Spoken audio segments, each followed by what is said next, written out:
Vamos falar sobre Trump e Lula, vamos falar sobre o tarifaço, vamos falar também sobre o mapa da fome, né? O Brasil deixando aí um mapa da fome após 4 anos, e a gente vai trazer todos esses detalhes, todas essas notícias aqui no Bandeirantes Acontece. Passou bem de fim de semana, ô Zaidan, Manuel? Tudo bem, Danilo, tudo bem. Trabalhando, né? Trabalhando. Sábado trabalhamos aí no jogo do Corinthians com o Botafogo, lá no Rio de Janeiro, 1-1. E, enfim, normal, absolutamente normal. E, claro, na contagem regressiva, né? Afinal de contas, os Estados Unidos reiteraram que não há mais adiamento, não há mais prorrogação, fizeram um acordo com a União Europeia e agora sexta-feira, dia 1º, é a data em que deve entrar em vigor o tarifaço imposto pelo Trump ao Brasil, Danilo.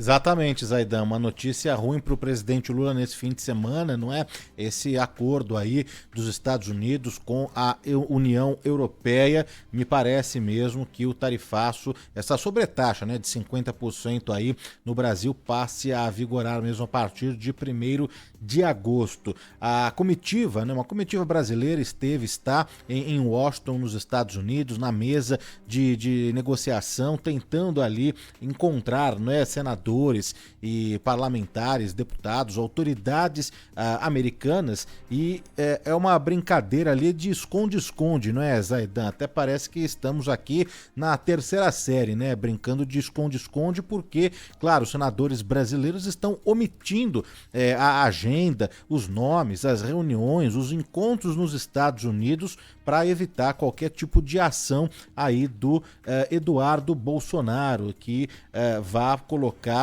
ali em xeque essa negociação importante entre Brasil e as autoridades americanas, aquelas que se colocaram à disposição também para pelo menos ouvir a comitiva brasileira. Mas fica essa brincadeira infantil aí de esconde-esconde, não, Zaidan?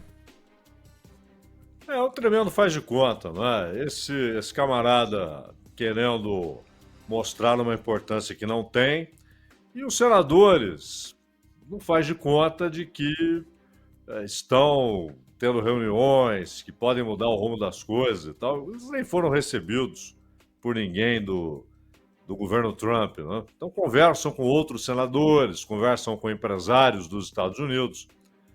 O Mauro Vieira também foi para os Estados Unidos, mas ele foi para participar, inclusive, de um encontro na ONU que tem a ver com a questão palestina, com a crise em Gaza, agora a crise também na Cisjordânia. Essa semana a gente vai falar muito sobre isso.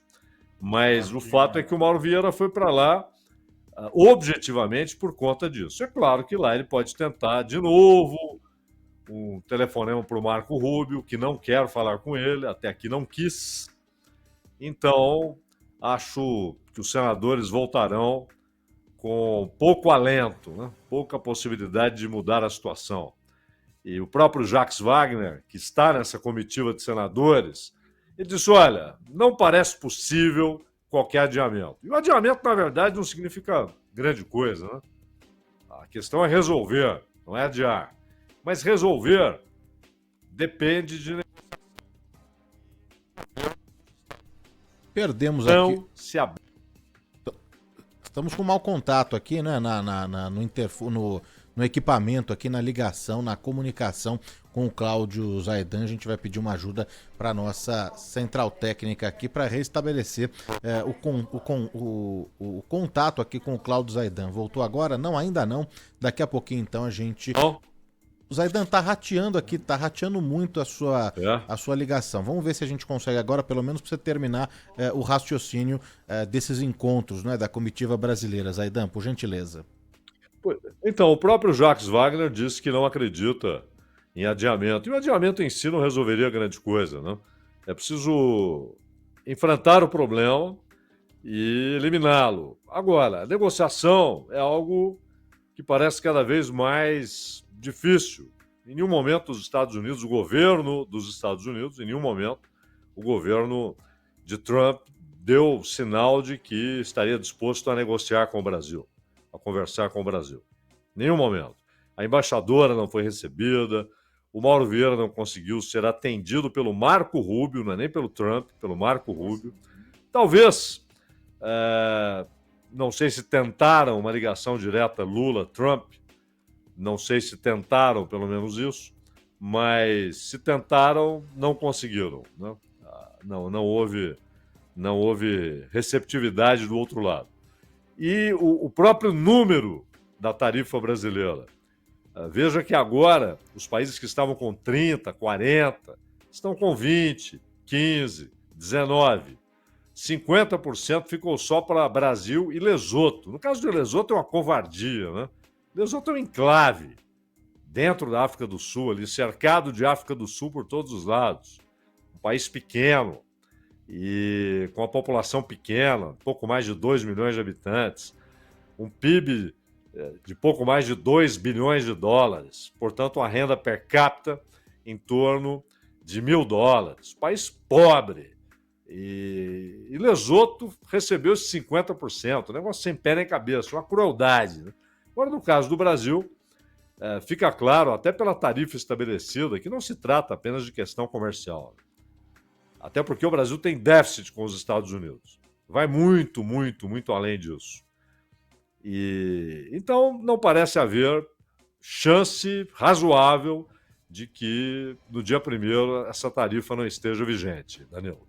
A gente tem aqui, né, uma declaração, uma afirmação do presidente americano Donald Trump sobre as tarifas, não só no Brasil, mas todas, né? O presidente colocou o seguinte, o presidente Donald Trump: o 1º de agosto é para todos nessa entrevista coletiva, nesse acordo que foi firmado com a União Europeia.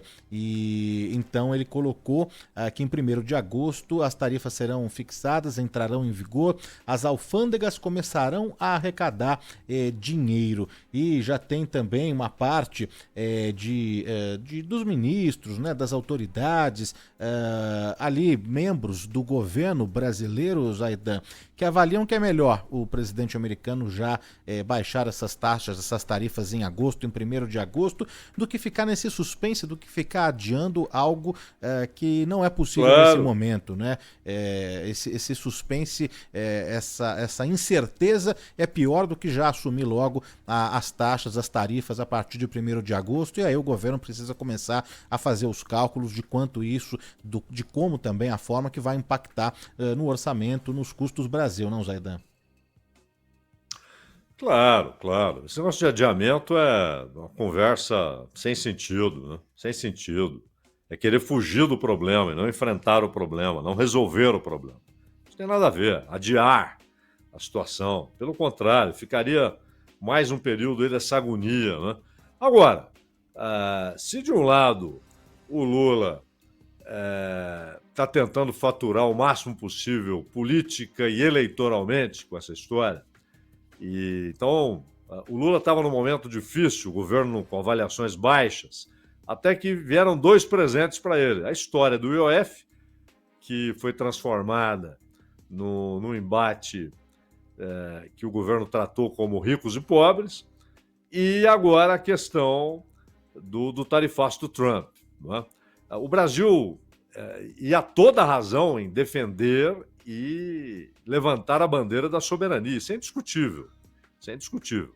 Agora, você não terá soberania só com palavras e só tentando fazer disso um trunfo eleitoral.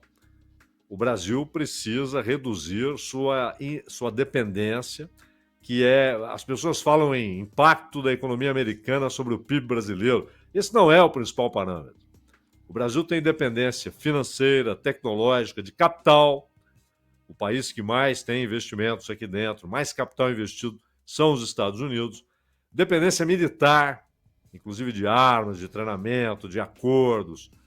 E as Forças Armadas são inseridas numa espécie de aliança controlada e comandada pelos Estados Unidos. A redução dessa dependência é fundamental. Senão, soberania será só uma palavra, uma bandeirola. Não vai passar disso e não vai resolver o problema. A tarifa virá, as consequências serão pesadíssimas. Pesadíssimas. Haverá desemprego, setores serão duramente atingidos, E é preciso ter planos para enfrentar isso. Planos, créditos, subsídios, suspensão de cobrança de impostos para setores que serão duramente atingidos. Mas isso só é possível se o governo enfrentar a armadilha em que ele próprio se enfiou, que é o teto de gastos. E a segunda armadilha, que se une à primeira, é caudatária da primeira, que é a história do déficit zero, que é um déficit zero de Araque, porque estamos falando de déficit primário. O que interessa é o nominal.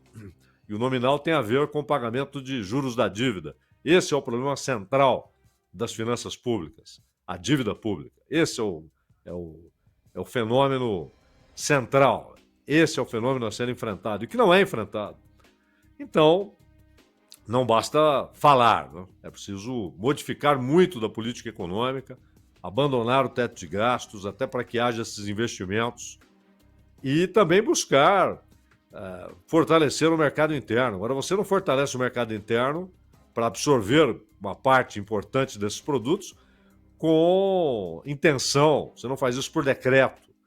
Você tem de melhorar o investimento industrial, aumentar o investimento industrial, gerar emprego industrial, porque é o emprego industrial que eleva o salário médio, portanto, a renda média das famílias e a capacidade de consumo. E aí você passa a contar com um mercado imenso que o Brasil tem e que é subutilizado, exatamente pela renda média muito baixa, o salário médio muito baixo. O brasileiro ganha mal, os salários no Brasil são baixos, o investimento é cada vez menor. O investimento público virou um negócio pífio, não é? Pífio, quase irrelevante, exatamente por conta do custo da dívida pública. A dívida absorve os recursos públicos. Então o problema é imenso a ser enfrentado internamente. E sem isso, não adianta só falar em soberania. É preciso construir a soberania.